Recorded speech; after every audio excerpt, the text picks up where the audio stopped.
Good morning, metalheads of the internet, and welcome to a brand new episode of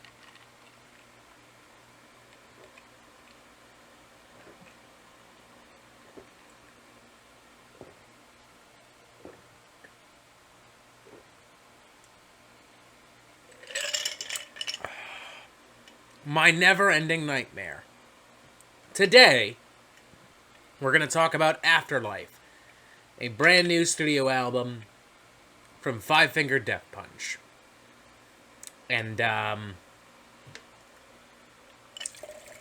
if I were you, I'd get some booze. Hard liquor, beer, wine, cider, rum, whatever works for you. 'Cause, yeah.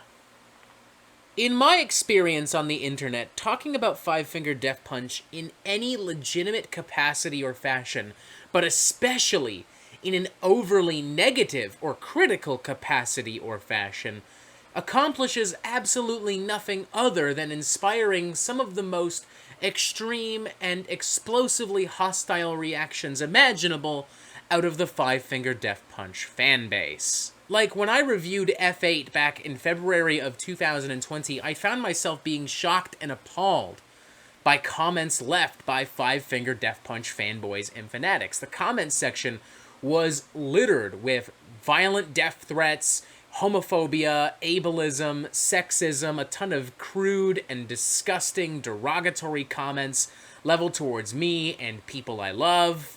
When I had the audacity to talk about their Living the Dream music video later that summer, the comments got so vile so quickly, loaded with everything I just talked about, plus weird conspiracy theories and nonsensical far-right jibber-jabber, that I had to not only disable comments, but with time I had to remove that video entirely. Like, I was just getting too many fucking emails and DMs about how I was a gay liberal and I needed to be put in my place and I deserved to be beaten to a pulp. Like, these motherfuckers are bonkers. I'm not gonna sit here and pretend that metalheads online are usually a particularly thick-skinned or reasonable bunch, but Five Finger Death Punch fans? Oh my fucking lord. Without question, there is no other fan base on the internet that is as irrationally violent and is as easy to offend as the Five Finger Death Punch fan base. Hence why I'm not crazy excited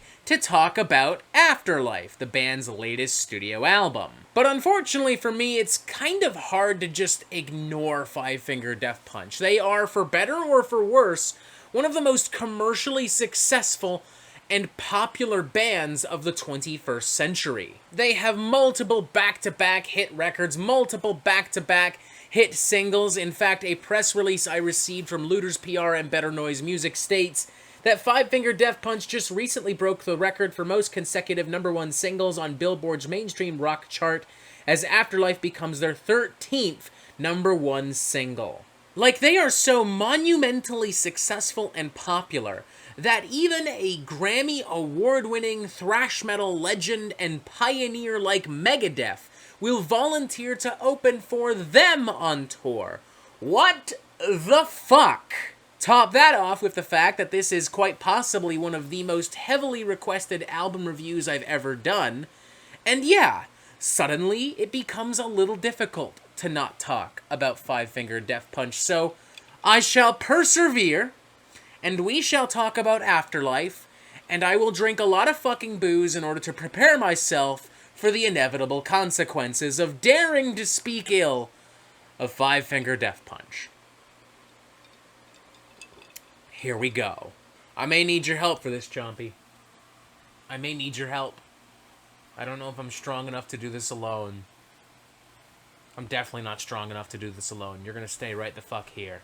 Five Finger Death Punch is, even at their absolute best, a combination of the worst elements of Nickelback, Pantera, Load and Reload era Metallica, kind of rolled into a ball, breaded and deep-fried in an overabundance of scalding hot toxic masculinity and Monster Energy drink. Like, this is music made for people whose hobbies include smashing drywall and filming politically charged rants in their pickup trucks. And not only is Afterlife not an exception to this rule, it is quite possibly the worst example and execution of said rule. Somehow, Five Finger Death Punch went above and beyond the Call of Duty to make something incredibly stupid and cringeworthy. But the worst thing is that while I can give credit to records like War is the Answer and American Capitalist for being provocative and poignant and having legitimate urgency and momentum and enthusiasm and grit and muscle to them, I can't do that for AfterLife. AfterLife feels kind of sleepy. Like, it feels like Five Finger Death Punch is just kind of going through the motions and is doing what is expected of them. Now, Five Finger Death Punch has attempted to claim otherwise, with guitarist Zoltan Bathory going as far as to say, in speaking with Metal Hammer, that the record is their most diverse to date, and that it has a lot of influence from, like, 1960s and 70s rock and roll. Simultaneously, it has a very futuristic kind of vibe and aesthetic to it. Zoltan even went as far as to compare modern-day Five Finger Death Punch to Queen, which, first off, cringe, and second, is not even close to true. Like, I will concede that there are a few little twists and turns on this record, but nothing Queen-worthy. Nothing to the extent where I'd be like, wow, this feels like modern-day Queen. This is through and through a Five Finger Death Punch record. There's no mistaking it for literally anything else. Case in point, opening track, Welcome to the Circus, which is every bit as quintessentially radio rock, butt metal, edge nonsense as you could possibly have come to expect from Five Finger Death Punch. The same big, dumb, chunky, ham-fisted riffs, the same remarkably formulaic, repetitive, recycled hooks and melodies over and over and over again. The track has no momentum to it. It doesn't bother to build up any tension or atmosphere. It just moves from the verse to the chorus to the verse to the chorus, and then it sizzles out, and I feel like I've lost brain cells having witnessed this. I certainly have lost brain cells after having read the lyrics, as the song reads here. Welcome to the shit show, just another freak show. Hang your hat and hate at the door. It's a game of torture, souls are made to order. Everything you wanted and more. You gotta kill somebody to thrill somebody. Everybody's got a reason to bleed. You've gotta fuck somebody to know somebody. That motherfucker ain't me. Do I know what any of this means? Honestly, no, not really, because Five Finger Death Punch are terrible songwriters. But I do know that it's terrible. So let's work with that for now. I am out of cider. Let's switch to vodka. Let's make it fun. Gotta love this chorus too, which absolutely panders to the same conspiracy-loving alt-right doofuses that Ivan Moody is now trying to distance himself and the rest of Five Finger Death Punch fun. Writing, am I the only one that doesn't buy into the lies? Am I the only one that doesn't wear a disguise? Because if I can't break it, and I can't change it, tell me how will I know? Am I the only one that isn't here just for the show? Welcome to the circus. The following track, which also happens to be the title track, AfterLife, is a little bit more defiant, a little bit more provocative, but it's ultimately like still the same type of song with the same riff, the same hook, and it ultimately suffers from the same problems lyrically as well. Like, I've no idea what this song is actually fucking talking about. As Ivan Moody writes here, I've heard the rumors that the rumors all were true. They may be looking for me, but they're coming for you. I'll paint a picture you can better understand. They promise diamonds, but they pay in sand. Here's the thing. You keep saying this. You say you'll paint me a picture I can understand. But here I am looking at the picture, and I don't fucking understand it. Then you have times like these, which channel some country, southern kind of influence with some twangier guitars and some moodier passages. You know, it ends up kind of feeling like a really bad kind of mid-2000s post-grunge country ballad. It's just, very cringe, very dated, very bad. Roll Dem Bones, spelled with a D because we're so edgy, sounds like a really bad Slipknot rager written and performed by overly aggressive cavemen. I mean, sure, I guess it's objectively pummeling, I guess, but like, it's not especially dynamic or memorable. It's just really weak riffery that's just continuously hammered into your skull. And then with Judgment Day, we start getting a few of those little twists and turns I alluded to before, and every single one of them makes me want to die a little bit. Not a lot, just a little bit. This track in particular sees Five Finger Death Punch delving into trap metal territory with rapping and these really disjointed, anxious electronic beats and rhythms paired with, like, you know, heavy metal, groove metal riffery.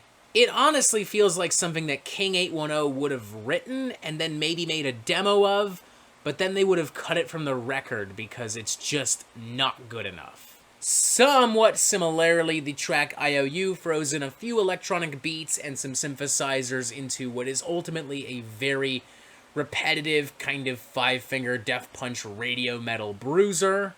And then there's Thanks for Asking, which is this obnoxiously moody, minimalistic kind of post-grunge pop rock ballad. It feels like something that, like, Alanis Morissette might have made if Jagged Little Pill had come out in the mid-2000s as opposed to the mid-90s. And honestly, from here on, the record becomes so unremarkable that I'm genuinely struggling to remember much. These final 4 songs all just bleed together into a sleep-inducing blob of nothingness and cringe. And honestly, full disclosure, no joke whatsoever, my second time listening to this record, I did fall asleep, and I didn't even have to get to these final 4 songs to fall asleep. Halfway fucking through it, like after maybe the 4th song, I just dozed the fuck off. What's really odd about this record, though, is that it's honestly really poorly mixed, despite being a big release from a big-name modern rock heavy metal band. Like, the production is fucking ass. Everything is, like, deep-fried and overcooked and compressed to hell and back, to the point where audio is clipping constantly on this thing. It's almost as if the people working behind the scenes knew that this wasn't up to par, so they decided to just turn the volume way the fuck up to kind of compensate for the lack of really captivating and energetic and invigorating songwriting. It's honestly kind of embarrassing, too, when you consider the fact that there are no-name hard rock and heavy metal bands right now making way better music with, like, not even a fucking 0.1% of the budget that Five Finger Death Punch was very likely given to create this record. And this is without even mentioning the fact that thanks to this fun thing called COVID-19, Five Finger Death Punch had literally nothing else to do the past 2 years except make new music. The reality is, there's no excuse whatsoever for this music to have turned out the way that it did, as horribly produced and written as it did. And yet, it did turn out the way that it did, which I think speaks volumes about the overall quality and talent of Five Finger Death Punch as a whole. I am feeling a 0.5 out of 5 on this. This is a terrible, terrible fucking record. Insultingly bad, so fucking boring, so fucking stupid, so fucking cringe. I guess if you are head over heels in love with Five Finger Death Punch, if you're just a total simp for the worst riffs and melodies ever, then you'll love this thing. More power to you if that's the case. But to everyone else, don't fucking bother. I'm sure by this point in the video, several Five Finger Death Punch fans have left several comments detailing how stupid I am, detailing how much of a poser or a snowflake or a gay liberal that I am. And if that helps you cope, then go for it, I guess, but nothing you say is going to convince me that this is not one of the worst albums of the year, one of the most boring albums of the year, and even by the standards of Five Finger Death Punch, a truly terrible record. 0.5 out of 5. It's not good. It's not even a little bit good. I honestly wish it was, but it isn't. Sorry. And that is it for the Metal Meltdown. I'm not an expert, nor do I claim to be. So what do you think? Do you like this record? Do you not like this record? Do you want me to still be alive following the release of this video? And what do you want to hear from me next? Thank you for watching. Thank you, Chompy, for being here. You're a real great bud. Press this button right here to subscribe so you can get updates on the Metal Meltdown fucking immediately, in case you somehow aren't already. And as always, ladies and gentlemen, you have yourself a fantastic fucking day.